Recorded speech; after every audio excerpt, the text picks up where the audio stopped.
માં વિદ્યાવતી કૌર, પિતા કિશનસિંહ સંધુ અને પરિવારજનો લાશના અંતિમ દર્શનની રાહ જોતા હતા. ત્યારે કોઈ આવીને કહ્યું કે સતલજના કાંઠે અંગ્રેજોએ લાશોને તો સળગાવી દીધી છે. આઝાદીના બિલીપત્ર જેવા લીલા માથા વધેરાઈ ગયા અને સ્વર્ગે સિધાવ્યા.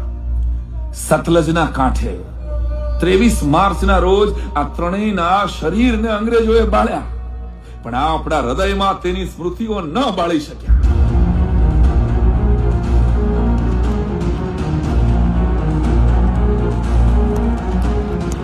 ભગત, સુખદેવ અને રાજગુરુને કાળ પણ નથી મારી શક્યો.